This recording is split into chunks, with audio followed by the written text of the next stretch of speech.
setting the record straight about the long-term effects of government tyranny. George Orwell said in his novel 1984, "We know that no one ever seizes power with the intention of relinquishing it. Power is not a means, it's an end." And it's gotten to the point where the tyrants and their propaganda machine are laughing directly in people's faces. Like this article from the Associated Press. Former Boston Red Sox star David Ortiz reveals he's recovering from coronavirus. Retired Boston Red Sox player David Ortiz says he's recovering after being diagnosed with COVID-19. Ortiz said Friday that he was asymptomatic. So what exactly does it mean to recover from a disease which has no symptoms? He never would have even thought that he had a disease if it wasn't for the fact that he got tested. This is classic Orwellian doublespeak. Recovering from an asymptomatic disease, it makes no sense. In order to understand how this happens, let's listen to this OAN report. According to a bombshell new report, up to 90% of positive COVID-19 tests in multiple states in our country should have been negative. And before Facebook censors this video, or Snopes or PolitiFact tries to slap a fact-check label on it, this report came from the New York Times. That's right, the New York Times. According to the Times, and I quote, "Standard tests are diagnosing huge numbers of people who may be carrying relatively insignificant amounts of the virus and are not likely to be contagious," end quote. Let me repeat that. The vast majority of positive COVID-19 PCR tests in our country are clinically insignificant because the people who popped positive are not likely to be contagious. Why? The answer is amplification cycles. Let me explain because it's actually quite simple.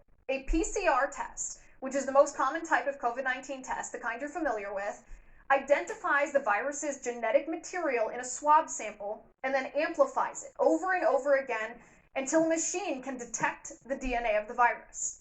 If the machine detects the virus's DNA, then the test pops positive.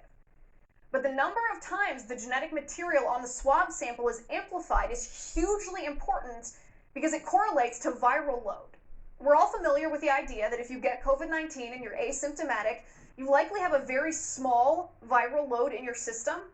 Or conversely, if you get COVID-19 severely, you might have a higher viral load. Well, if you amplify the genetic material of the swab sample enough times, you will detect the virus DNA even if the viral load in the person's body is clinically insignificant. Meaning, even if that person only has traces of the virus in their body, even if they're not symptomatic themselves, even if they're very unlikely to be contagious and transmit the virus to other people. So the New York Times examined COVID-19 testing data from New York, Massachusetts, and Nevada, and found, and I quote, "Up to 90% of people testing positive carry barely any virus," end quote. So governments all over the world, with the exception of Sweden, South Dakota, and a few other places, are creating tyranny over an imaginary second wave of a disease.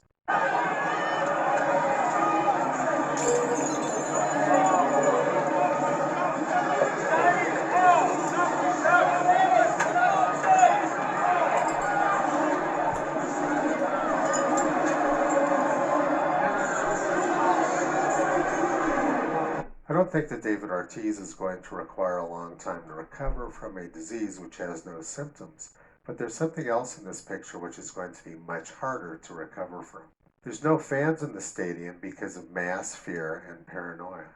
In 1841, Charles Mackay said, "Men, it has been well said, think in herds, it will be seen that they go mad in herds, while they only recover their senses slowly and one by one."